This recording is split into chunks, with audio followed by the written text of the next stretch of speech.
అస్సలాము అలైకుం వరహమతుల్లాహి వబర్కాతు. నేను మీ సోదరుడు ఇమ్రాన్ అలీ. నేటి అంశం, ఇస్లాంలో అమ్మ స్థానం గొప్పదా, భార్య స్థానం గొప్పదా?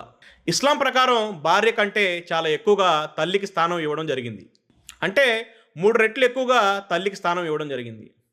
మనం ఖురాన్ పరిశీలిస్తే సూరా అల్ అహ్కాఫ్ సూర నెంబర్ 46 ఆయత నెంబర్ 15. మేము మనిషికి తన తల్లిదండ్రుల పట్ల ఉత్తమంగా వ్యవహరించాలని తాకీద్ చేశాం. అతని తల్లి బాధను భరిస్తూ గర్భంలో మోసింది, బాధను భరిస్తూనే అతన్ని ప్రసవించింది. అతన్ని గర్భంలో మోయడానికి మరియు పాలు విడిపించడానికి 30 మాసాల సమయం పట్టింది. ఖురాన్లో అల్లాహ్ సుబ్హానహు వ తఆలా తల్లి యొక్క ప్రాధాన్యత గురించి ఈ విధంగా తెలియజేశాడు. కాబట్టి తల్లి స్థానం అనేది చాలా గొప్పది. తబరానీ హదీస్లో ప్రవక్త ముహమ్మద్ తెలియజేశారు, తల్లి పాదాల కింద స్వర్గం ఉంది. సహీ ముస్లిం హదీస్ నెంబర్ 2548.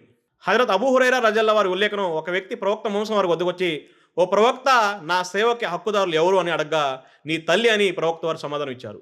అప్పుడు ఆ వ్యక్తి దాని తర్వాత అని అడిగితే, అప్పుడు కూడా నీ తల్లి అని ప్రవక్త వారు సమాధానం ఇచ్చారు.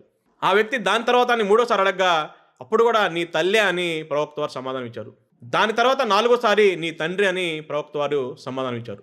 అంటే 3 సార్లు తల్లి గురించి ప్రస్తావించాడు, కేవలం ఒక్కసారి మాత్రమే తన తండ్రి గురించి ప్రస్తావించాడు. దీన్ని బట్టి అర్థమవుతుంది ఇస్లాంలో తల్లికి ఎంత స్థానం ఉందో. ఇస్లాంలో భార్యలు కూడా చాలా హక్కులు ఉన్నాయి. ప్రవక్త వారు తెలియజేశారు, మీలో మీ భార్యల పట్ల ఉత్తమంగా వ్యవహరించిన వ్యక్తే అందరి దృష్టిలో ఉత్తముడు. ఇస్లాంలో తల్లికి చాలా గొప్ప స్థానం ఉంది. అలా అని భార్యను వదిలేయమని కాదు. తల్లి స్థానం తల్లిది, భార్య స్థానం భార్యది.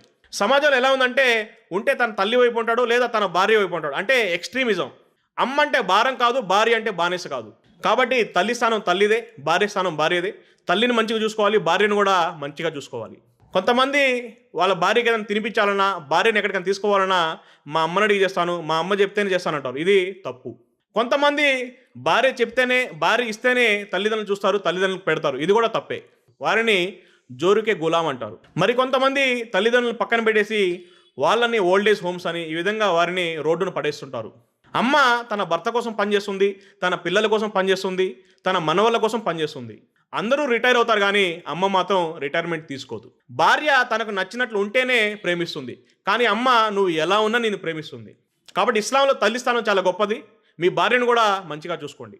చివరిగానే అల్లాతో దువా చేస్తున్నాను, అల్లా మనందరికీ తల్లిదండ్రులను బాగా చూసుకునే సద్బుద్ధిని ప్రసాదించుగాక. ఆమీన్. అస్సలాము అలైకుం వరహమతుల్లాహి వబర్కాతు.